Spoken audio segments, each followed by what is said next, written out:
대신 못해드려도 신문은 대신 읽어드립니다. 여러분의 뉴스대리 민지숙입니다. 쏟아지는 신문 속 시원하게 길을 보여드립니다. 6월 25일 목요일 아침의 매일경제 출발합니다.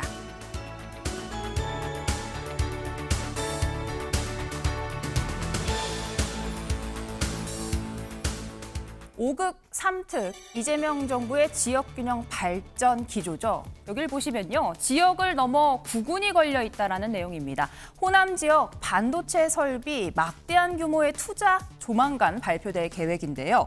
어제 김용범 청와대 정책실장은 토론회에서 이 같은 구상에 대해 좀 구체적으로 언급을 했습니다.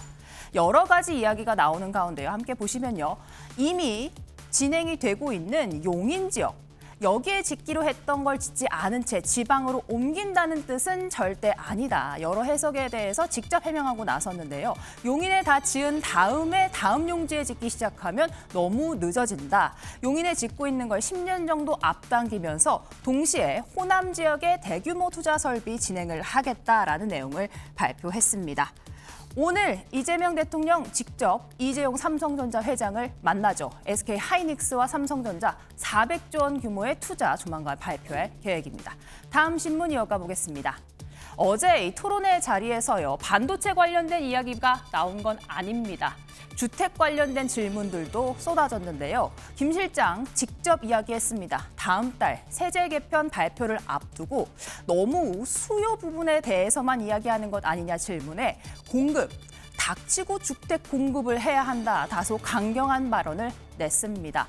여러 가지 유휴 부지를 모두 활용해서 공급량 늘리겠다라고 이야기를 했는데요. 어떤 구상이 나올지 지켜봐야 할 것 같습니다. 다음 신문 이어가 보겠습니다. 서울입니다. 어제 정청래 민주당 당대표직을 내려놨습니다. 명청대전, 명청전쟁, 방아쇠가 당겨졌다라는 이야기가 나오는데요. 이 정 대표 오전에는 이재명 정부와 한몸이다라고 강조를 했는데요. 당대표직 내려놓은 다음에 오후에는 문재인 전 대통령을 찾아가 직접 사진을 찍기도 했습니다. 이런 내용 민주당 지지층에게 어떤 파장을 일으킬지 지켜봐야 할 것 같습니다. 다음 신문 이어가겠습니다. 국민일보입니다. 벌써 20일째입니다. 혼돈의 잠실 이야기인데요. 시위대가 아직까지 경기장 봉쇄에 나서고 있죠. 그런데 지난 한 달 사이에 극우 유튜버들 이 자리를 지키면서 슈퍼챗과 같은 여러 모금 활동, 여기에 한번 수익금을 공개를 했습니다. 슈퍼챗 수익을 보시면요. 극우 유튜버들 몇몇을 이렇게 조사를 해보니까요. 4,042만 원, 2,200만 원, 한 달 사이에 수천만 원의 슈퍼챗 수익을 올렸다는 이야기가 나오고 있습니다. 부정선거론을 외치면서 돈벌이에 나서고 있는데요. 이 내용도 대담으로 짚어보겠습니다. 다음 신문 이어가겠습니다. 조선일보입니다. SK 하이닉스가요. 다음 달 10일부터 미국 나스닥에서 사실상 거래가 된다라는 이야기입니다. 증권이 올라가면서요. 간접적으로나마 SK 주식을 미국 투자자들도 사고 팔 수 있게 되는데요. 여기에 대해서 주가가 또 올라갈 수 있다라는 전망치가 나옵니다. 반도체 관련한 속보 전해드리도록 하겠습니다. 지난 밤 사이에요. 미국 전 세계 3대 메모리 반도체 기업이죠. 마이크론 실적 발표가 있었습니다. 마이크론 실적에 따라서 우리나라 반도체 기업 주가도 출렁일 거란 전망이 많이 나왔는데요. 예상치를 크게 웃돈 어닝 서프라이즈였습니다. 전년 이번 분기 대비했을 때 3.5배 막대한 수익을 냈는데요. 이런 매출 규모 발표에 오늘 우리나라 코스피 어떻게 또 반동을 할지요. 지켜봐야 할 것 같습니다. 네, 아침의 매일경제 이번에는 눈길이 가는 기사 하나 가져왔습니다. 사진을 같이 보시면요. 이재명 대통령입니다. K9 자주포에 직접 올라탄 모습이 공개가 됐는데요. 오늘 6.25 76년입니다. 이번 주간을 맞이해서 직접 서해 최전방 부대에 방문을 해서 여러 국군 장병들을 응원하는 모습 보였는데요. 해병대 연평부대를 방문을 했고요. 이 자리에서 여러 이야기를 했는데 특별한 희생엔 특별한 보상이 따라야 된다 이야기를 하면서 앞으로는 선택적 모병제를 하겠다라는 구상까지 함께 공개했습니다. 네, 아침의 매일경제 유튜브로 보고 계신 분들 많으실 텐데요. 특히 오늘은요, 10시에 월드컵 경기가 예정되어 있죠. 채널 고정하시고요. 저희도 곧바로 월드컵 소식 전해드리도록 하겠습니다. 네, 첫 번째 아침 앤매의 경제 키워드 시작합니다.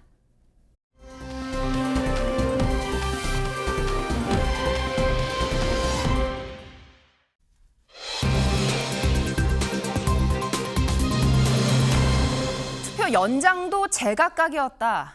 지난 밤 사이에요. 속보 단독 기사로 진행이 된 내용인데요. 일단 동아일보 먼저 보시죠. 개표소 진입을 막은 여성이 있었죠. 30대 여성, 이른바 올다르크 이야기가 있었는데요. 경찰이 업무방해 혐의로 출석 요구를 했다라는 소식입니다. 신원이 확정되지 않아서요. 지금 경찰 조사 이루어지지 않았었는데 어제 신원 특정이 됐다라고 합니다. 어떤 내용인지 영상으로 먼저 보고 오시죠. 자, 우리 언론인 여러분들이 협조해주세요.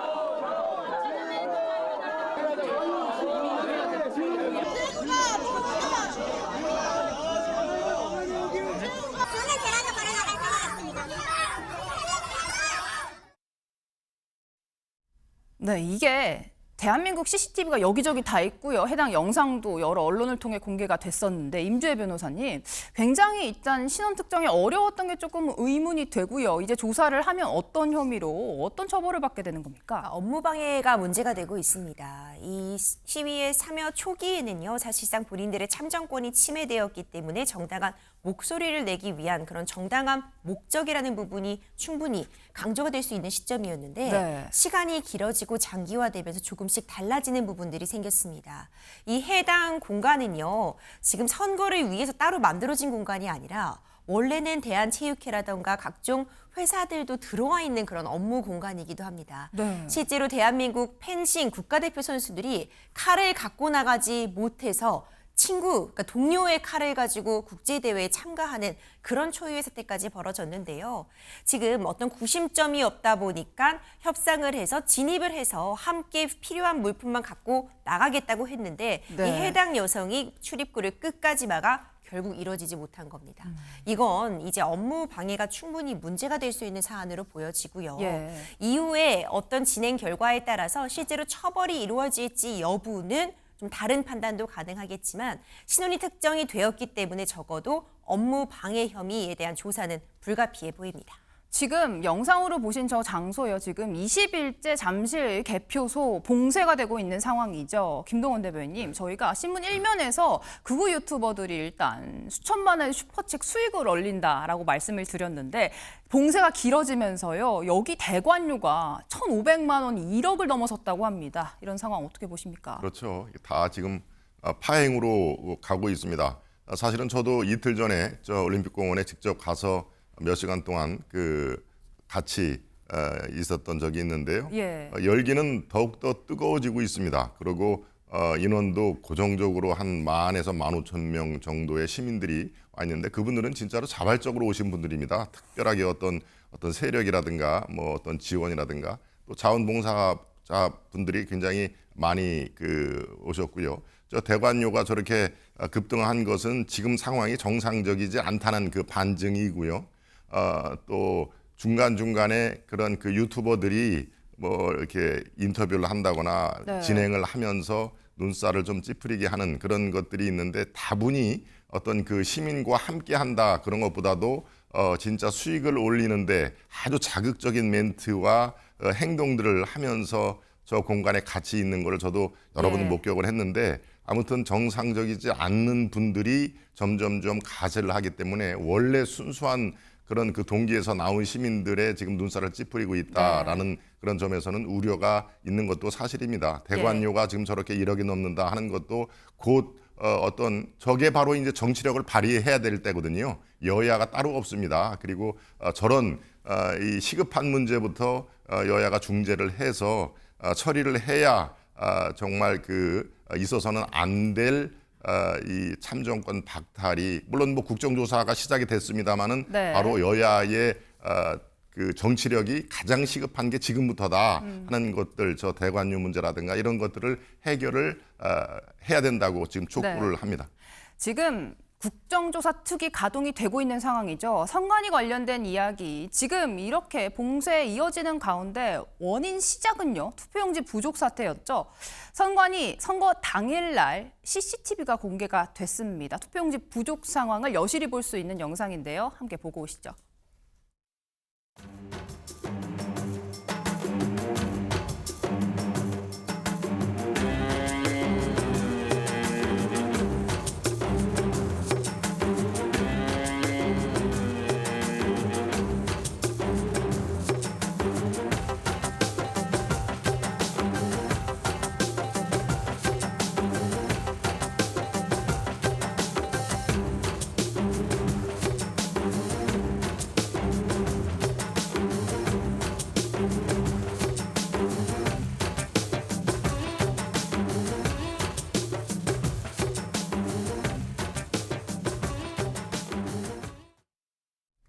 영상을 보시면요, 황당합니다. 세 차례 부족 상황이 벌어졌고요. 중간에는 쇼핑백으로 투표용지를 옮기는 모습까지 볼 수 있었습니다.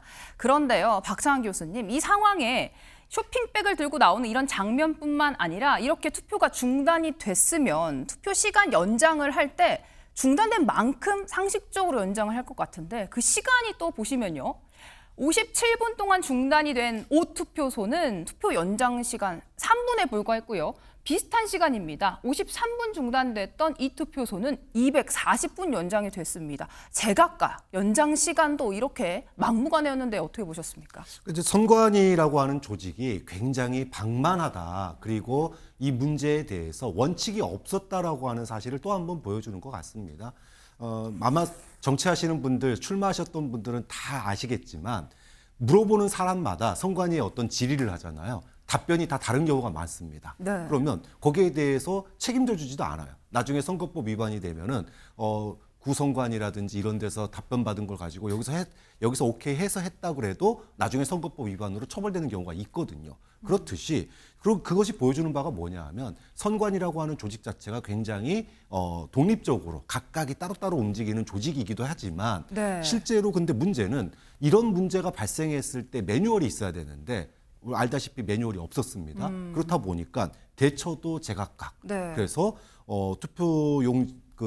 투표가 중단된 시간에 대해서 어떤 식으로 그걸 보완해서 투표를 연장할지에 대한 매뉴얼도 없다 보니 당연히 뭐 같은 구 안에 같은 동 안에 선거구만 좀 다른데 투표소만 다른데 네. 그 투표소에서조차도 어떤 데는 시간이 뭐 몇 분, 어떤 데는 1시간 뭐 이런 식으로 주어졌다면 그 지역에 있는 투표를 참여하려고 했던 분들이 투표권 참정권을 갖다 놓치게 되는 거 아니겠습니까? 네. 좀 그런 점에서는 진상조사 지금 되고 있지만 이 부분에 대한 철저한 책임자 처벌 얘기가 나올 수밖에 없는 대목이 여기서 또 한 번 입증된다라고 봅니다. 네, 지금요.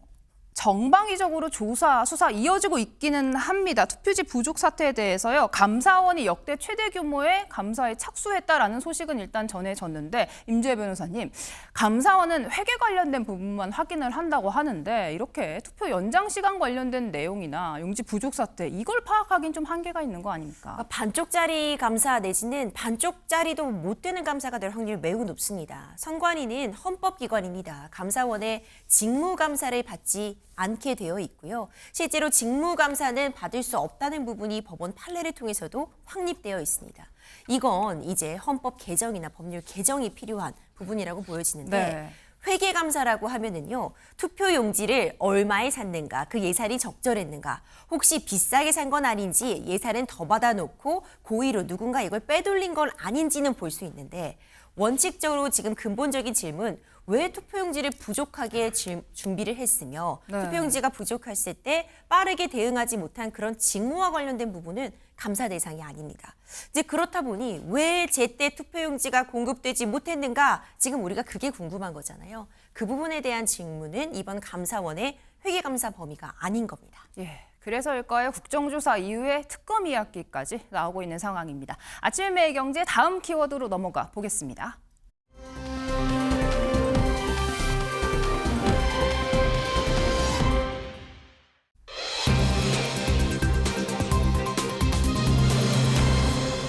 누가 선장인가 논란입니다. 한겨레 신문을 같이 보시죠. 저희가 앞서 전해드렸던 대로 어제 정청래 민주당 당대표 대표직을 내려놨습니다. 그러면서요, 최고위 오전에 회의한 직후에 본인 관련된 강성 지지층 게시판에 또 글을 올리기도 했고요. 노무현 퀴즈 적통을 강조하는 메시지를 계속해서 냈습니다. 그리고 불과 몇 시간 뒤인 오후에는 문재인 전 대통령을 찾아간 장면이 있습니다. 먼저 오전에 정청래 대표 이야기 듣고 대담 시작해 보도록 하겠습니다. 이재명 정부가 성공해야 대한민국이 성공합니다. 이재명 정부가 성공해야 국민이 행복합니다. 이재명 정부가 성공해야 국토 균형 발전이 이루어집니다. 저는 오늘 당대표직을 내려놓습니다. 걱정하지 마십시오. 이재명 정부의 성공, 이재명 대통령과의 의리는 제가 끝까지 지킵니다. 이재명 대통령과의 의리는 누가 뭐래도 정청래가 맨 앞자리에서 지킵니다. 이재명 대통령과 한 몸이다. 의리를 끝까지 지킬 거다 메시지를 냈는데요. 이 발언이 나온 직후에요. 최고위원들 사이에서도 설전이 오갔습니다. 이 내용 마저 이어가 보겠습니다. 대표께서 집권여당 대표로서 오롯이 감당해야 했던 그 무게와 고통, 누구보다 컸을 것이라 생각됩니다. 다만 여전히 남아있는 아쉬움도 말씀드리지 않을 수 없습니다. 민주당은 이재명 정부와 한 배를 타고 있습니다. 배 선장이 둘일 수 없습니다. 대통령과 함께 성공하는 정치를 해야 합니다. 이재명 대통령은 대한민국 호의 선장이시고요. 저희 민주당 호의 선장은 정청래 당대표십니다. 선장 이야기가 나왔습니다. 김동훈 대변인, 지금 정청래 대표 일단 직만 내려놨고요. 연임 당권 도전 얘기는 아직까지 하지 않았습니다. 그런데 이기현 의원 어제 이런 얘기를 했습니다. 지금 물러서는 것이 대통령을 지키는 길이다. 당을 구하는 최선의 방법이다. 연임 도전하지 않길 바라는 듯한 이야기를 했고요. 여기에 문정국 최고위원이 이야기를 한 부분도 있습니다. 이 당의 선장은 지금 정청래 대표다. 이렇게 국민의힘에서만 볼 수 있었던 내용 같기는 한데요. 당내 이런 분열, 갈등 모습 어떻게 보셨습니까? 예, 이럴 때 쓰는 그 사자성어가 점입가경이죠. 갈수록 이런 모습은 더 치열해질 것이다. 8월 17일까지 아마 시청자 여러분들은 이런 모습을 줄기차게 보셔야만 될 듯합니다. 지금 저 이기현 의원인가요? 지금 한 걸음 물러서는 게 좋겠다라고 얘기를 하는데 이미 늦었습니다. 저런 것은 한 달 전쯤에 강력히 촉구를 해도 모자랄 판인데요. 이미 루비콘강을 건너도 한참 건넜죠. 어제 사퇴 기자회견이 17분 동안 이어졌는데 무려 이재명 조금 전에 시청자 여러분 들으셨죠? 36번을 이재명을 외쳤습니다. 글쎄요, 저는 이걸 보고 지난번 공항 유럽 순방 다녀온 이재명 대통령을 90도 폴더 인사를 한 그 장면이 떠오르는데요. 지금 상황에서는 큰 평지 풍파를 일으키지 않고 나는 전대에 출마해서 연임을 하겠다라는 강력한 시그널로 당연히 보이는데요. 글쎄요, 저렇게 얘기를 하고서 쪼로로 달려간 게 또 문재인 대통령을 만나러 갔습니다. 뭔가 조금 앞뒤가 안 맞는데 아마도 문재인 대통령을 만나러 가는 게 플러스 마이너스 계산을 해도 그래도 득표에 도움이 된다라고 생각을 당연히 했을 것입니다. 그러고요, 또 한 가지는 노무현 퀴즈 얘기를 계속했죠. 나는 이 노사모다, 노무현 퀴즈다라는 얘기, 그것은 바로 김민석 총리, 자기와 이제 그 상대방이 될 그 후보였는데요. 바로 그렇습니다. 나는 노사모고 노무현 그 대통령의 적통인데 당신은 누구냐? 당신은 바로 노무현 대통령이 당시될 때 국민승리 21이라는 정당을 만들어서 출마를 했던 정몽준 후보 쪽으로 쪼로로 가지 않았느냐. 그래서 별명이 김민석이 아니라 김민세라는 별명이 있지 않느냐라고 하는 것들을 복합적으로 당연히 그 얘기를 한 것입니다. 지금 김민석 후보가 가장 듣기 싫어하는 말이 제가 지금 얘기한 그 별명이거든요. 그러니까 그것을 적통으로 이 노사모, 나는 원조 노사모다 하는 얘기를 바로 그래서 했을 것이다라는 것은 저만의 생각은 아닐 것입니다. 어제 하루의 행보를 해석해 주셨는데요. 김민석 총리를 겨냥한 행보였다. 여러 얘기를 해주셨습니다. 말씀해 주신 그 장면 영상으로 먼저 보고 대담 이어가겠습니다. 원래 성산마을 가려고 했는데 오늘 안 계신다고, 여기 계신다고. 여러분, 여기 사장도 진짜 찍고 있으니까 살겠는데. 이걸 다 사요? 네.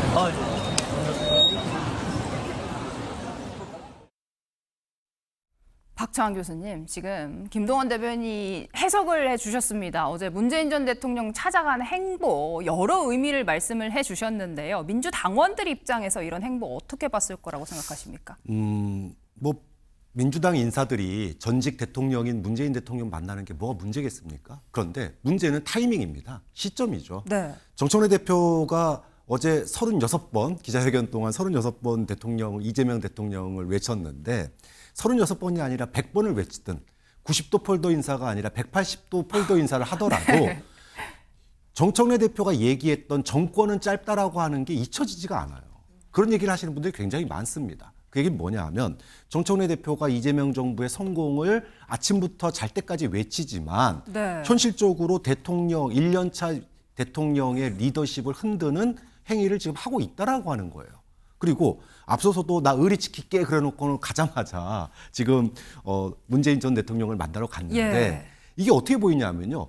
여기 표가 있으니까 갔다는 거예요. 그럼 무슨 표냐? 결국은 강성 당원들, 친노, 친문, 개파에 의존해서 전당대회를 치르겠다라고 하는 사실상의 선언인 겁니다. 그러면 민주당을 우원식 전 국회의장이 이런 얘기를 했어요. 불출마 선언을 하면서 네. 지금이 김대중 정부 때냐, 문재인 집권 때냐, 노무현 집권 때냐, 지금은 이재명 정부 때다. 이거 너무 해도 너무한 거 아니냐 그러면서 불출마를 선언했거든요. 예. 그 얘기는 뭐냐 하면 지금 현직 대통령인 여당의 대통령을 흔들면서 당대표가 꼭 돼야 되느냐.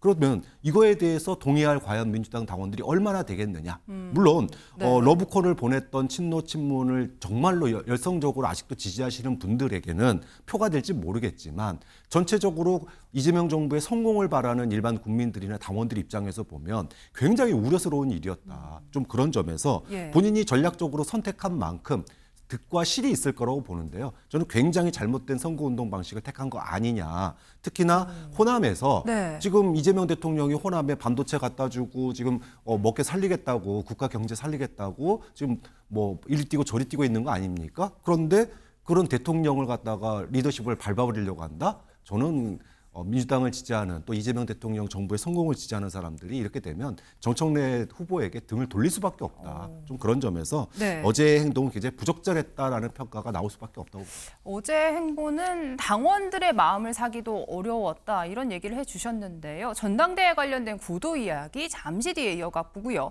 어제 이 국제 도서전을 찾은 또 다른 인물이 있었습니다. 누구일까요? 영상으로 보고 오시죠.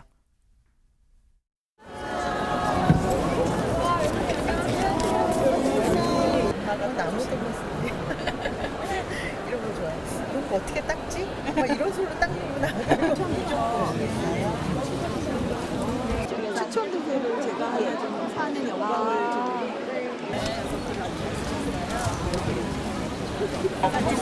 지내는 거예요?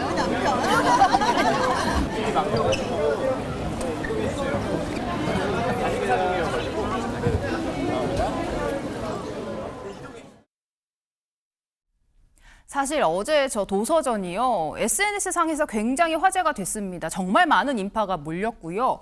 이재명 대통령의 부인 김혜경 여사도 직접 찾았습니다. 임주혜 변호사님 어떤 장면일까요? 서울국제도서전에 김혜경 여사 역시 참석을 해서 직접 이 책을 구입하는 모습도 보여준 겁니다. 굉장히 큰 행사기도 했고요. 이 국내에 이 출판계에 굉장히 영향력을 끼칠 수 있는 부분이니만큼 참석 매우 적절해 보입니다.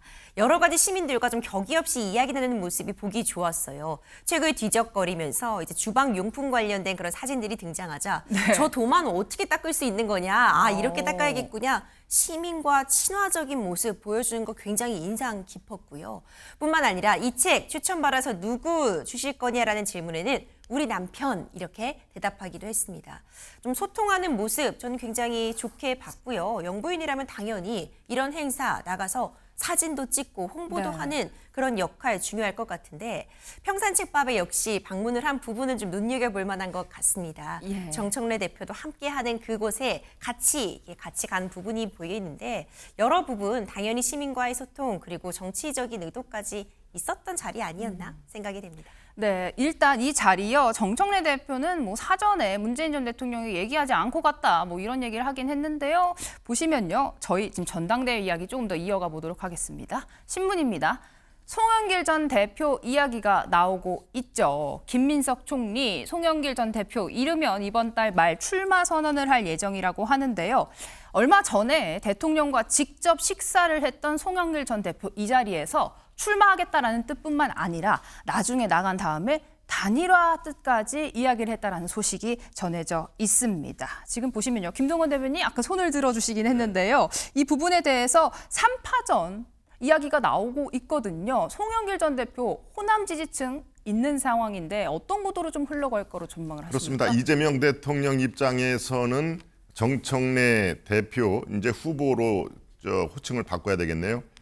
후보를 이길 만한 그 아직 상대로 뭐 선언을 하진 않았지만요. 그렇죠. 예. 예. 후보로 지금 총리를 아직까지 총리입니다. 김민석 총리를 생각을 한 것은 거의 확실해 보입니다만 그래도 미심쩍은 게 있을 것입니다. 우리가 흔히 얘기하는 플랜 B, 여의치 김민석 후보의 그 득표력을 우리가 검증을 하지는 않았으니까 플랜 B, 이미 당대표를 한번 경험을 했던 송영길을 플랜 B로 만들어 놓자. 실제로 김민석 후보가 지난번 본인이 당대표였을 때 최고위원 선거 과정에서 4등 정도를 했거든요. 6명 중에. 그런데 본인이 이 김민석 후보를 수석으로 하는 게 좋겠다라고 해서 연출을 합니다. 본인의 어떤 그 승합차에서 근데 왜 김 후보는 이렇게 득표가 마음대로 잘 안 나와요? 글쎄 말입니다. 하면서 그 장면을 연출하는 순간 바로 4등에서 3등, 2등, 1등으로 올라간 거 시청자 여러분 네. 기억을 하실 것입니다. 이른바 명픽이 그때도 있었는데요. 그렇기 때문에 지금 당원들이 어떻게 김민석 그 총리를 바라보는 시각이 네. 검증이 안 됐다. 그런 의미에서 플랜 B가 바로 송영길 후보라고 볼 수 있습니다. 저렇게 되면은 세 사람이 다 전당대회에 출마하는 것은 거의 확실해 보이는데요. 아마 두 사람이 정청래 후보를 협공하는 그런 모양새가 될 것입니다. 그래서 우리가 결선 투표로 올라가면은 네. 투표로 올라가지 못한 3등 후보가 1위 후보를 몰아주는 그런 의미에서 둘 중에 한 사람이 되게끔 아마 플랜 B가 짜여지지 않느냐라는 것이 예. 지금 현재로서는 여의도의 정서일이니까요. 이재명 대통령으로서는 반드시 정 후보를 제치고 두 사람 중에 한 사람을 이번에도 픽할 가능성은 매우 높다. 이런 말씀을 드립니다. 10초만 말씀드리겠습니다. 아까 예. 문재인 대통령 얘기를 할 때 저는 지금 한찬식 민정수석과 지금 3일 전에 민정수석으로 내비됐죠. 바로 정청래 후보가 노리는 것도 이 한찬식 민정수석과도 연관이 있다. 왜냐하면 한찬식 그 민정수석이 동부지검장일 때 바로 환경부 블랙리스트 사건을 진두지휘를 했거든요. 그때 부장검사가 바로 주진우 지금 현재 의원이고요. 바로 그럴 때 문재인 정부 시절에 환경부 장관이었던 김은경 장관이 징역 2년에 처했던 상황이 있었던 것입니다. 그러니까 정청래 후보는 문재인 대통령에게 뭐 이르는 건 아니지만 네. 우리를 괴롭혔던 그 한찬식 그 정부지검장을 민정수석으로 임명을 했어요. 우리는 완전히 지금 이 선명한 대결을 해야 됩니다라는 메시지도 포함이 돼 있을 걸로 판단이 됩니다. 10초를 훨씬 넘기셨습니다. 일단 박찬 교수님께 질문을 드리면요. 이러한 3파전 구조 말씀하신 것처럼 지금 여러 가지 경우의 수를 이야기를 하면서 송영길 전 대표 캐스팅 보트 역할을 할 거다 이야기를 했는데 이번 이 구도에서 봤을 때요. 어쨌든 1인 1표제가 처음으로 적용이 되는 선거거든요. 아무리 뭔가 대통령 영향력 있다라고 해도 권리당원의 지지층 얻고 있는 정 대표 만만치 않을 것 같은데요. 어떻게 보십니까?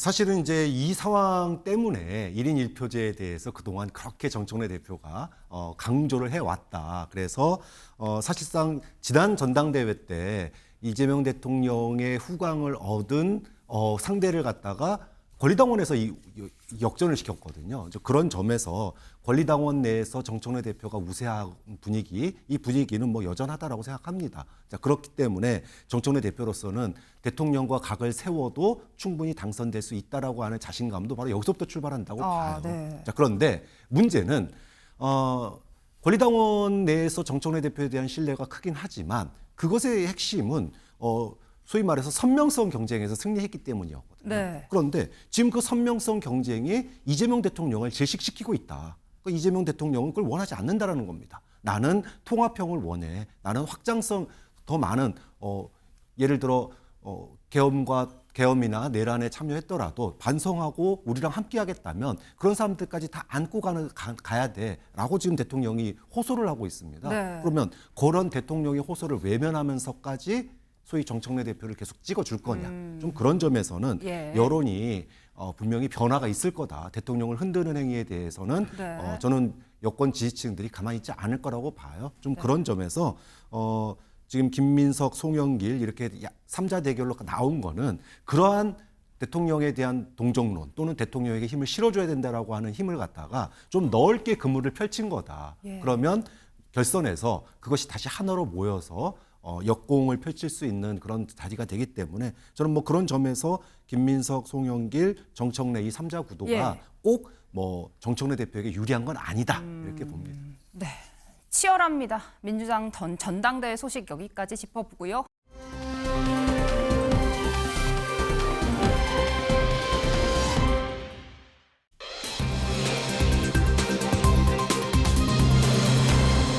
또 버티기에 나섰다는 겁니다. 세계일보죠. 어제 장동혁 국민의힘 대표 퇴원했습니다. 돌아왔는데요. 거취는 당원이 결정을 한다. 또 선긋기에 나섰습니다. 일단 장동혁 대표 퇴원하는 과정에서도 지지자들이 모여 있었는데요. 영상으로 보고 오시죠.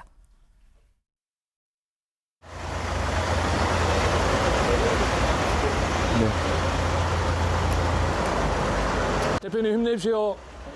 네. 네. 고맙습니다. 네. 아유, 힘내십시오. 응원합니다. 많은 당원들과 국민들과 청년들이 응원하고 있습니다. 고맙습니다. 네, 감사합니다. 네. 예. 민주당뿐만 아니라 국민의힘에서도요. 지금 당권을 두고 여러 이야기가 나오고 있죠. 당원들이 응원하고 있다라는 메시지 나오고 있는데요. 장 대표 그래서일까요? 어제 복귀하자마자 첫 일성 강하게 냈습니다. 영상으로 보고 오시죠. 무가치한 갈등으로 힘을 소진하고 있습니다. 당의 주인은 당원입니다. 당 대표의 거취 역시 당원들이 결정할 문제입니다.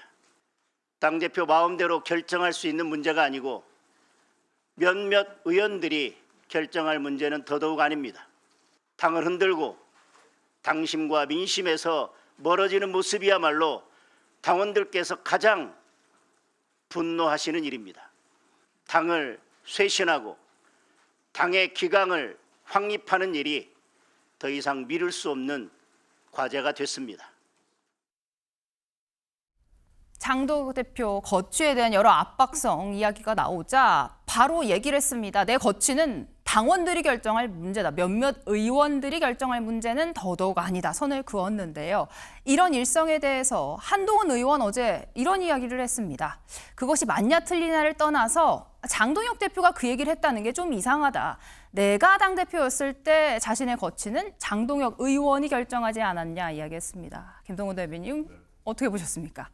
제가 당대표였을 때 당신이 결정하지 않느냐 그 얘기는 뭐 시청자 여러분 짐작을 하시죠. 이 최고위원들이 줄사퇴하는 선봉장에 그 당시에 장동혁 최고위원이 먼저 사표를 냈고 두 번째가 김재원, 이뉴한, 김민전 이 순서대로 네 분의 최고위원이 사퇴를 했기 때문에 붕괴가 된 것이거든요. 예. 내가 사퇴할 때는 당신이 먼저 그 액션을 취하지 않느냐 무슨 소리냐 하는 얘기 바로 그런 것을 포함을 하면은 지금 장동혁 대표의 얘기는 반은 맞고 반은 틀리다 하는 얘기입니다. 당의 주인은 당연히 당원이고 최종적으로 당원이 결심을 해야 된다 하는 것은 이론적으로는 맞습니다만은 지금까지 정치는 어차피 현실입니다. 지금까지 당대표에서 물러난 사례를 보면은 당원들의 뭐 총의를 모아서 그만둔 건 아니거든요. 바로 최근의 상황을 보겠습니다. 2016년 총선에서 김무성 대표가 그 다음 날짜로 사퇴를 했고요. 바로 2년 뒤에 18년 지선 때 다 기억을 하듯이 홍준표 대표도 그 다음 날로 그만뒀습니다. 짧게 2020년 총선 때 황교안 대표도 다음 날에 버틸 수가 없는 상황이 됐습니다. 바로 사퇴는 본인이 책임을 지고 물러나는 거기 때문에 당원들의 의견을 물어야 된다라는 얘기는 반은 맞고 반은 틀리는 지적을 바로 한동훈 대표가 했다 이런 말씀드립니다.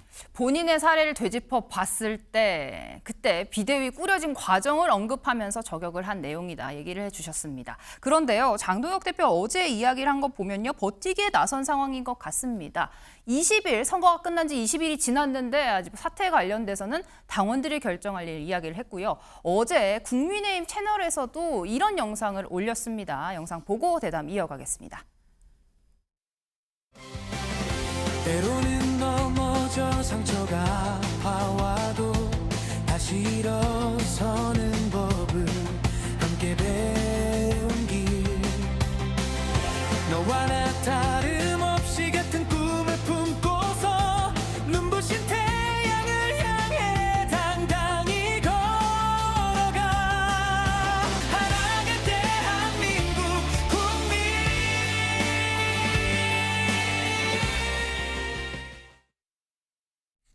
공교롭게도요, 태어난 어제 맞춰서 올린 걸까요? 공식 계정에 저런 영상이 올라왔습니다. 박창환 교수님, 선거가 끝난 지 이제 3주 차에 들어가고 있는 상황인데 물러설 듯 보이지 않고 있고요. 부정선거 운동 관련된 영상 홍보 차원에서 올린 것 같습니다. 어떻게 해석해야 할까요? 많은 사람들이 소나기 피해서 입원한 거다. 이번 끝나고 나면 또다시 반격을 할 거다라고 예상을 했었습니다. 아니나 다를까 어제 기자회견문은 저는 뭐 반격의 내용이 충분히 들어있었다고 봐요.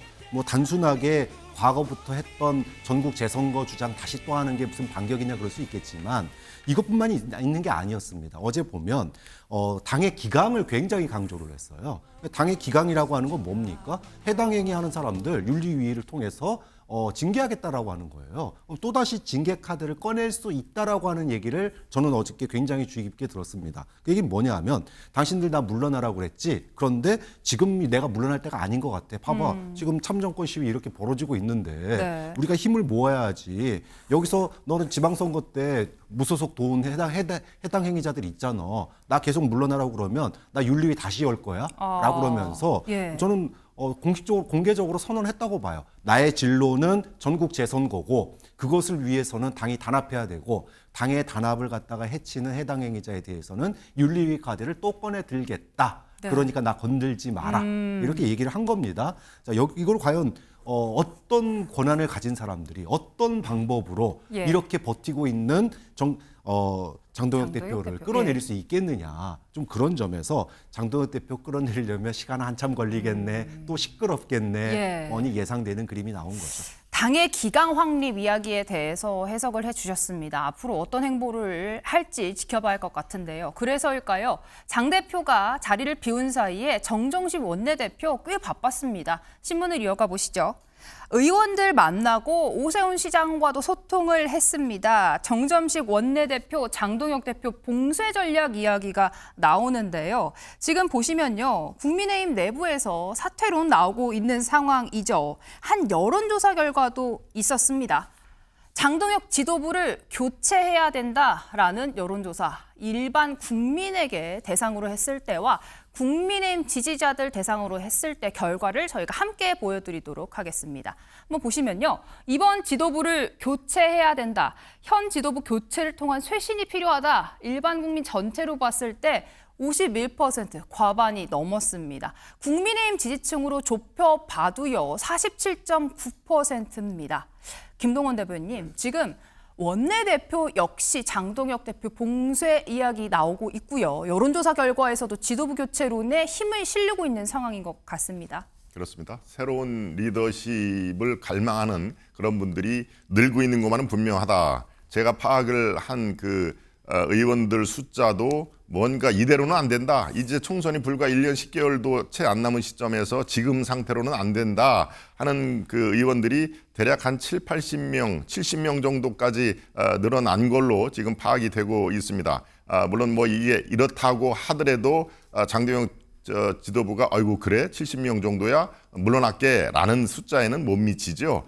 제가 속한 당협위원장 협의회도 지금 점점 늘고 있습니다. 이대로는 안 된다. 새로운 리더십 필요하다. 그게 바로 지금 저 51%의 현 지도부 교체를 위한 쇄신이 필요하다는 거에 고스란히 담겼고요. 시간이 가면 갈수록 물론 장동혁 대표와 지도부는 뭘 잘못한 게 있느냐, 서울시장도 이겼지 않느냐라는 그런 그 논리로 방어막을 핍니다마는 이대로는 안 된다. 그리고 책임을 져야 된다. 정치는 책임이다 하는 분들이 점점 늘고 있는 것만은 팩트입니다. 그러니까 아마 저런 여론조사가 일주일 뒤에 또 시행을 되면은 아마도 퇴진이라든가 이런 것들이 수치가 더 높을 가능성은 매우 높다. 저는 그렇게 분석하고 있습니다. 추세상으로 더 올라갈 것이다 전망을 해주셨는데요. 방금 얘기해 주셨던 오세훈 서울시장 이야기를 한번 들어볼까요? 어제 국회를 찾았죠. 여기에서 장동혁 지도부를 겨냥한 듯한 발언했습니다. 영상으로 보고 오시죠. 보통 때는 잘 싸우는 사람이 속 시원하고 이뻐요. 고맙고 저 사람이 우리의 리더다 싶고, 그러나 결국 결정적인 순간에는 선거에서 이겨주는 놈이 효자입니다. 그러니까 모든 사회 현상에 다 당대표가 관여를 하는, 그래서 불필요한 왜곡이 생기고, 이런 현상이 개선이 되려면 굳이 당대표가 필요한가? 현실적으로 불가능하다면 원내 중심 정당으로 바뀌어야 됩니다. 그래야 불필요한 갈등이 최소화된다고 저는 지금도 생각하는 편입니다. 어제 오 시장 여러 발언을 쏟아냈습니다. 일단요, 가장 눈에 띄는 부분은 당대표 제도가 필요한가라는 근본적인 의문을 던졌습니다. 지금 박찬원 교수님, 오세훈 시장은 사실 지자체장이기 때문에 당무 개입은 좀 어려운 상황이죠. 그런데 당대표 체제가 꼭 필요한가? 이 발언 어떻게 들으셨습니까? 일견, 저게 어떤 상황에서 나온 답변이냐 하면은 질문에 대한 답변을 하면서 저희가 나온 거거든요. 그러니까 본인이 작심하고 한 발언은 아니고 질문에 대해서 나의 평상시의 소신은 이렇다라고 얘기를 하면서 자기는 정치 시작할 때부터 이거 원내 정당으로 가는 게 맞지 않느냐 이런 얘기를 하신 거에 있는 거예요. 그런데 하필 이게 소신이면은 오래전부터 당대표 필요 없다는 얘기를 했으면은 문제가 안 될 텐데, 하필 장동혁 대표와 척을 지고 있는 상황에서 저 얘기를 하다 보니 이게 더 주목을 받고 있는 거 아닌가. 사실은 서울시장이 직업 아니냐 할 정도로 오랫동안 서울시장직을 해오신 분이기 때문에 당내의 당무에 개입하기가 사실 어려운 상황입니다. 그럼 본인의 필요해서 본인의 행보에 방해되고 오히려 선거운동에도 방해가 됐던 장동혁 대표의 필요성이 굉장히 거추장스럽겠죠. 좀 그런 점에서 이게 이제 원내 정당으로 가는 소신을 얼핏 비친 건데 사실상 장동혁 대표에 대한 불신, 이것을 갖다가 또 얘기한 거 아니겠느냐, 그렇게 해석하시면 될 것 같아요. 네, 이 질문은요, 김동원 대변인께 또 이어서 드려야 할 것 같습니다. 앞서 오세훈 시장이요, 선거는 결국 이긴 놈이 효자다 얘기를 하면서 이긴 사람만이 할 수 있는 얘기를 일단 했거든요. 그렇습니다. 앞으로 장동혁 지도부와 어떤 대립각을 좀 세울 것 같은 분위기인데 어떻게 보셨습니까? 이긴 사람이 결국은 효자 아니겠느냐라는 대목에서 웃음이 터져 나왔죠. 본인이 정말 드라마틱한 승리를 했기 때문에 저런 얘기도 할 수가 있는 것이죠. 말은 맞는 얘기입니다. 선거에서 아슬아슬하게 졌다 그러면은 지금 우리가 지금 상태에서 오세훈 시장을 다루지를 못할 상황인 것이죠. 바로 이긴 사람이 역시 히어로 스포트라이트를 받는 거가 당연합니다. 그래서 저 원내 중심 정당 얘기가 지금 주목을 받는데요. 원내 중심 정당은 이론적으로는 바람직하죠. 왜? 미국이 그렇습니다. 미국의 당대표, 공화당 대표가 있나요? 민주당 대표가 있나요? 그렇지 않습니다. 상원, 하원, 특히 하원 원내대표가 실질적인 정치의 주도권을 지는 그런 상황이기 때문에 우리도 이미 선진 정치에 반열에 들면은 그렇게 해야 된다라는 이론적으로는 맞는데 지금 상황 자체가 바로 장동혁 대표의 거취 문제하고 직접적으로 연결이 됐고, 그리고 원내 중심 정당은요, 사실은 대통령제냐 내각제냐, 내각제의 저게 필요한 내용이거든요. 그러면 지금 상황에서 오세훈 시장이 대통령제 말고 내각제로 개헌을 그러면 완곡히 표현한 거냐라는 식의 공격을 또 받을 수가 있는 상황이라 제가 물어봤습니다. 사실은 직접요? 내각제를 염두에 두고 한 발언이냐 그러니까 아이고 지금 무슨 내각제까지 그런 건 전혀 아니다 하는 얘기를 제가 취재를 좀 했습니다만 거기까지는 나갈 필요가 없는 상황이고요. 이론적인 그런 그 정당성을 얘기를 한 것이고요. 또 최근 장동혁 대표가 입원한 그 일주일 8일 요 상황에서 원내대표 중심으로 당이 굴러갔잖아요. 물론 짧은 기간이지만 그런데 별 문제 없었습니다. 오히려 일각에서는 대표 있을 때보다 더 매끄럽게 당이 운영이 되네라고 하는 그런 얘기가 나올 정도니까 한번 원내 중심 정당 뭐 이런 것들을 고민을 할 필요는 있겠다라는 네. 그런 말씀드립니다. 김동연 대표 직접 취재한 내용까지 전해주셨고요. 아무래도 국민의힘 비대위 체제가 워낙 길었기 때문에 이런 이야기도 나올 수 있는 것 같습니다. 신문을 한번 이어가 보겠습니다. 오세훈 시장뿐만이 아닙니다. 장동혁 대표 입원한 사이에 모습을 많이 드러냈던 인물 한 명 더 있죠. 한동훈 의원입니다. 투샷은 싫다. 지금 박찬환 교수님, 어제 저희가 또 전해드리기도 했었는데요. 오세훈 시장이 나간 이 자리, 한동훈 의원은 지역 일정 때문에 안 갔거든요. 투샷은 싫다 이런 경쟁구도 어떻게 보십니까? 글쎄요, 뭐 저게 나는 저 사람 옆에 서기 싫어 이런 건 아닌 것 같아요. 이제 보면 민주당도 그렇지만 국민의힘도 이제 그 소위 말하면 당권 레이스, 대권 레이스 이제 시작입니다. 예. 이제 시작하는 마당에 우리 마라톤도 그렇잖아요. 서로 또 처음 시작할 때 상대방 경쟁자지만 서로 화이팅 하십시오, 뭐 잘 뛰십시오 이렇게 얘기를 한단 말이에요. 예. 그럼 지금은 두 사람이 덕담하고 선의의 경쟁하자 이런 분위기 좋을 때입니다. 그렇기 때문에 꼴 보기 싫어서 안 간 건 아니고 아하. 알아서 비켜준 겁니다. 서로가 서로를 알아서 비켜주고 오롯이 스포트라이트 받도록. 그래서 제가 선약이 있어서 못 갔네요. 네. 이런 거지만 사실은 아직까지는 서로 덕담받고 좋은 분위기다. 본격적으로 당권 레이스, 대권 레이스가 시작되면 이해관계가 있기 때문에 충돌할 수 있겠지만 아직은 뭐 그 단계까지 아니고 공동의 적이 있잖아요. 장동혁 지도부 체제를 갖다가 네. 무너뜨려야 된다라고 하는 공동의 목적이 있기 때문에 뭐 현재까지는 서로 형님 먼저 아우 먼저 아하. 그런 분위기 속에서 예. 오롯이 스포트라이트 받아봐라 이렇게 서로 이렇게 좀 덕담하고 선의 경쟁하고 있는 거 아니냐. 그래서 뭐 그렇게 크게 나쁘게 보진 않습니다. 경쟁이 아니라 서로 지금은 양보하고 있는 훈훈한 모습이다 얘기를 해주셨는데요. 김동원 대표님 직접 이것도 취재가 하셨을 것 같긴 한데 이 두 사람 서로 통화를 할 정도로 어쨌든 연관이 있고 서로 소통하는 관계이긴 합니다. 앞으로 좀 어떻게 될 거라고 보십니까? 그래서 반장 연대라는 말이 나오죠. 예. 이런 반장, 장동혁에게 반대하는 그런 연대를 구축한 거 아니냐라는 얘기인데 아직은 그렇지는 않습니다. 그리고 두 사람의 선의의 경쟁을 하는 건 벌써 뭐 대권 주자로서 1, 2위를 달리는 그런 여론조사가 나온 만큼 두 사람이 협력할 건 협력을 하되 그렇게 무슨 특정인을 제거하기 위한 연대에 들어갔다라는 얘기는 전혀 생각을 하지 않는 지금 현재로서는 네. 김칫국부터 마치는 그런 그 표현으로 볼 수가 있고요.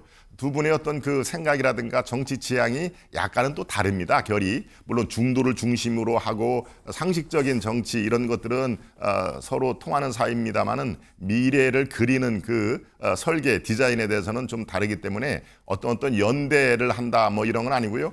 그렇지만 보수 재건 이 한동훈 대표가 요새 이제 그 말을 선점을 했는데 그거에 대해서는 즉 내년 그 후년의 총선 그 2년 뒤에 대선을 반드시 우리가 이겨야만 하는 절박한 상황이다. 그런 면에서는 두 사람의 목표가 똑같은 것 같아요. 근데 그것을 위해서 당대표를 장동혁 다음에 우리 사람으로 할다 하는 그런 반장 연대는 김칫국부터 마시는 그런 그 표현이다라는 면에서 아직은 성급하다 이런 말씀드립니다. 네. 김동원 대표님 짧게 하나만 더 여쭤보면요. 그러면 지금 상황에서 국민의힘에 지금 한동훈 의원 복당 시나리오 여러 가지 나오고 있거든요. 어떤 게 가장 가능성이 높다고 보십니까? 그럼 아주 쉽게 대답할 수 있습니다. 한동훈 대표의 복당은 장동혁 대표, 장동혁 지도부가 있는 한 불가능하다라는 점은 확실합니다. 두 사람이 뭐 극적으로 타협을 해서 나 당대표 유지시켜주면 복당시켜줄게 뭐 이런 또 거래설도 여의도 일각에서 나옵니다만은 그거 가능성 없습니다. 그러니까 이 복당 문제에 대해서는 지금 현재 지도부의 거취 문제하고 직접적으로 연결이 돼 있기 때문에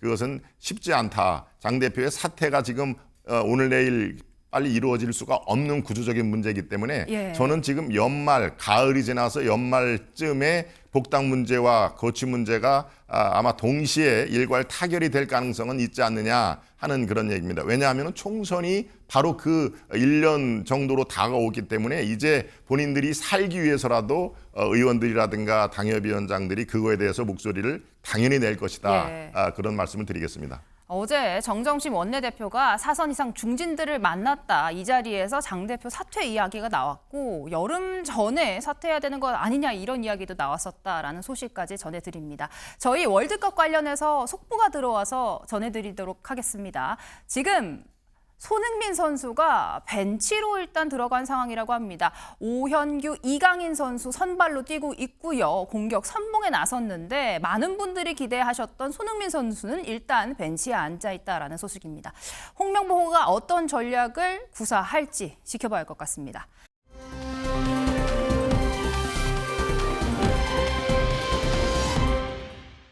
저희가 영장 나왔다. 이 소식 먼저 전해드리려고 하는데요. 나이가 많아서 나오지 않을 것 같다라는 이야기도 있었는데요. 어제 일단 발부가 됐습니다. 이만희 회장 영상으로 먼저 보고 오시죠.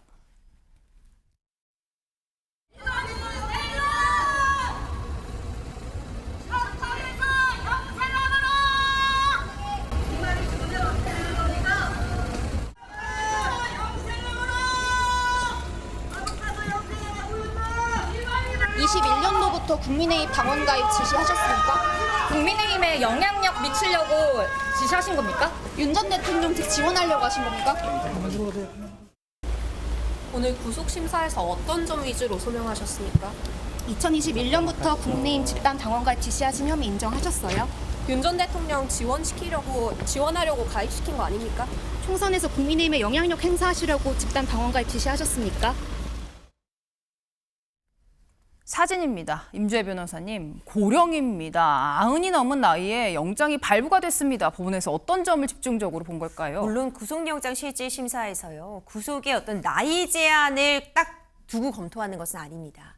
하지만 95세 상당히 고령이라는 점을 감안할 때는요. 구속영장이 발부되지 않을 가능성도 점쳐졌었거든요. 하지만 법원에서는 증거인멸의 우려가 매우 높다고 본 것 같습니다.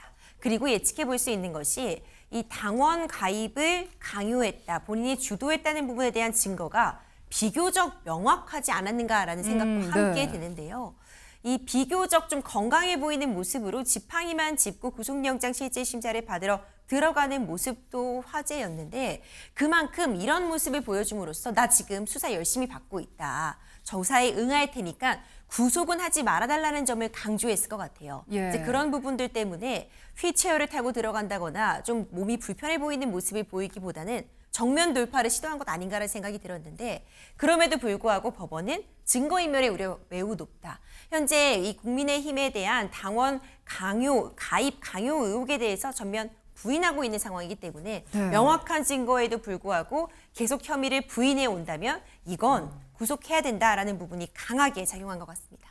구속영장이 결국엔 발부가 됐습니다. 건강상의 이유로도 발부를 막지 못했다라는 이야기고요. 신천지 측에서 일장문을 냈습니다. 이런 결과에 대해서요. 이만희 총회장은 고령의 나이에도 불구하고 수사에 성실히 응해왔다. 이번 영장 발부에 매우 유감이다. 도주나 증거인멸 우려 전혀 없다라고 항변하는 듯한 메시지를 올렸습니다.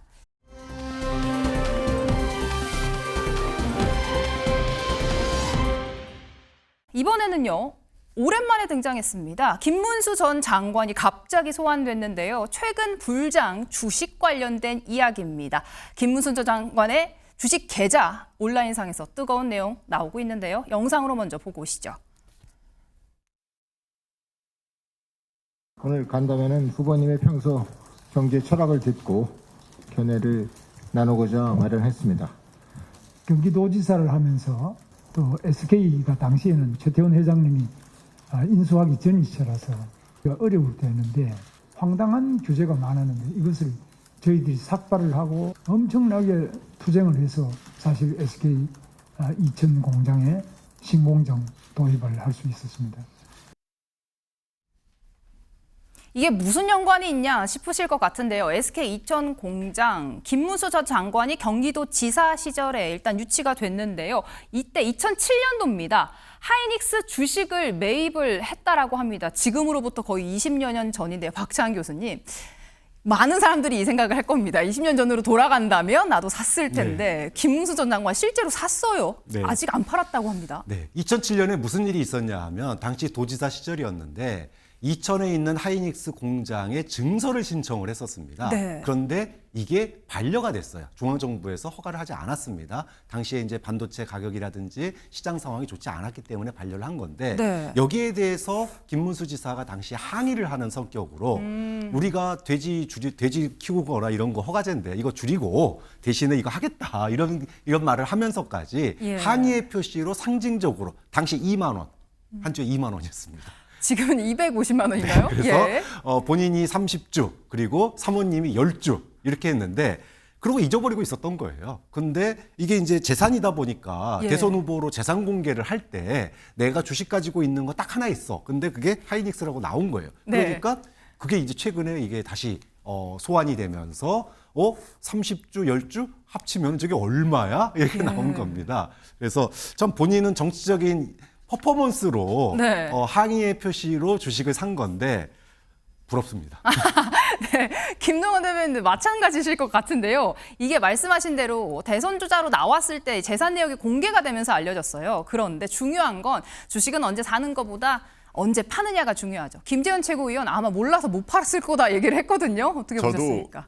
그 김재원 최고 말에 동의를 하는 편입니다. 아마 어떻게 파는지를 모를 정도로 그렇지만 지금 저 김문수 후보가 사실은 그 전공이 경영학입니다. 경영학과를 나와가지고 네. 주식이라든가 이런 거에 대해서 이 좀 밀접한 그런 상황임에도 불구하고 도통 뭐 이런 그 신경을 안 썼으니까. 그런데 하나 재밌는 게 되게 저도 지난 총선에 출마할 때 주식을 몇 개를 갖고 있는데 오해를 부릴까봐 다 재산 신고 직전에 다 팔거든요. 아이고, 네. 혹시라도 뭐 네. 퇴직 잡힐 일이 있나. 근데 아마 김문수 후보도 대선 앞두고 저거 알고 있었으면 당연히 팔 것입니다. 왜 SK 하이닉스하고 어떤 관계인데 아직까지 보유를 하고 있느냐라고 트집을 잡힐 수가 있는데 아마도 까먹고 있거나 아니면 아이고 어떻게 파는 건지를 몰라서 못 팔았겠다. 그럴 가능성이 매우 높다. 그러면서 아주 흥미롭게 봤습니다. 네, 임재 변호사님 실제로요 고령의 거래자들의 수익률이 훨씬 높다 청년들보다 이런 얘기도 있더라고요. 맞아요. 이제 이번만 보더라도요. 투자의 대원칙이 다시 한번 입증됐습니다. 장기 보유해야 된다. 이런 부분을 언급할 수밖에 없는 것 같은데 실제로 최근에 20, 30대의 주식 이 투자 수익률보다 고령 60대 이상의 수익률이 높습니다. 저희 전원주 배우들. 그렇죠. 네. 이 대표적인 그 주자가 전원주 씨일 것 같아요. 이전부터 SK 하이닉스 주식 싸게 사서 현재까지 안 팔고 있다는 얘기 참 많잖아요. 장기 보유해야 되는데 요즘 신조어 있습니다. 4848이라는 말을 많이 하던데 예. 자꾸 사고 팔고 하다가 결국 이렇게 주식시장이 좋을 때에도 손해를 볼 수 있다는 부분 지적하고 있거든요. 역시 좋은 가치를 갖고 있는 기업에 내가 투자를 하면 좀 장기적인 관점에서 보는 것이 중요하지 않나라는 생각도 하게 합니다. 네. 좋은 주식을 싸게 사서 사팔사팔하지 않고 오래 갖고 있는 게 주식 투자의 비법이다 얘기해 주셨습니다.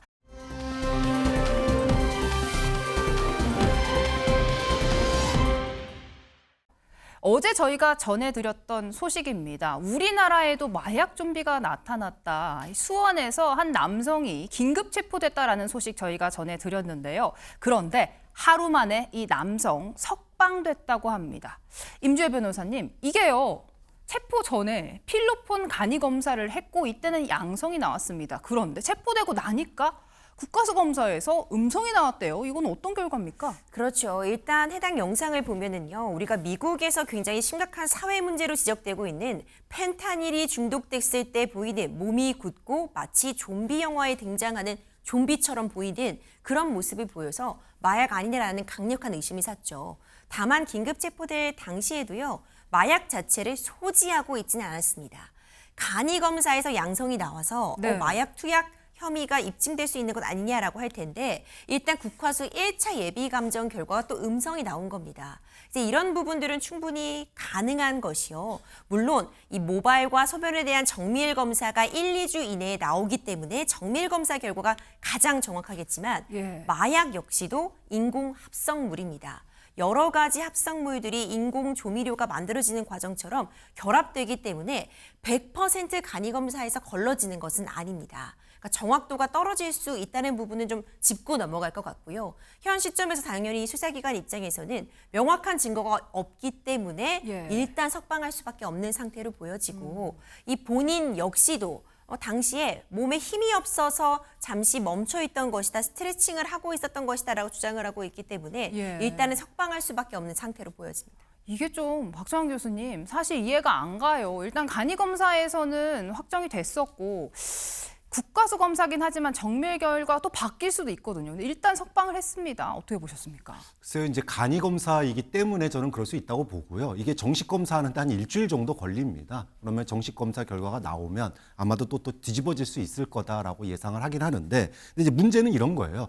청소년들, 지금 예. 여기도 학원가였는데 청소년들이 마약에 굉장히 노출되어 있고 또 사기도 굉장히 쉽게 돼 있습니다. 그렇기 때문에 저 현상을 보면서 저 개인에 대한 이야기도 좋지만 뭐 단속이라든지 처벌도 강화해야 되겠습니다. 그런데 우리 청소년들이 그렇게 쉽게 접근할 수 있기 때문에 예방교육, 그리고 혹시라도 호기심에 한 번, 두 번 했다면 그런 친구들이 숨지 않고 예. 양성화돼서 상담도 받고 클리닉도 받아서 빨리 마약에 벗어날 수 있도록 도와주는 시스템을 예. 좀 빨리 만들어야 되겠다. 이게 조금 있으면 남의 일이 아니겠구나, 미국만의 문제가 아니겠구나라는 걸 또 한 번 느끼거든요. 좀 그런 점에서 뭐 단속과 처벌 못지않게 예. 양성화해서 마약으로부터 우리 청소년들을 지켜낼 수 있는 고민들도 시스템도 빨리 좀 준비가 됐으면 좋겠습니다. 김동연 대변인, 이 영상 자체가 말씀하신 대로 학교 학원가 근처였거든요. 많은 분들이 그래서 우려의 목소리를 냈는데 하루 만에 석방되긴 했지만 이런 우려 없어지는 건 아닙니다. 어떻게 보셨습니까? 그렇습니다. 저 장면을 볼 때 제가 스치는 장면이 있습니다. 제가 뉴욕에 연수 중에 있을 때 맨하탄 50가인가요? 슬럼가가 있지 않습니까? 예. 슬럼가에 가면은 저런 장면을 수도 없이 봅니다. 지금 저 네. 화면에 나오는 저런 모습들을 저도 아주 무서운 두려움을 갖고 저 거리를 지난 적이 있는데요. 저게 이제 미국의 슬럼가가 뿐만이 아니라 우리 학원가에서 예. 볼 수가 있다. 물론 음성은 나왔습니다만은 바로 이제 이 생활에 깊숙이 침투하고 있다라는 점에서 마약 범죄, 이거 다시 한번 심각하게 받아들여야 된다, 이런 말씀드립니다. 직접 목격한 장면까지 저희가 전해드렸습니다. 아침의 매경제, 저희가 준비한 시간 여기까지입니다. 오늘도 좋은 하루 보내세요.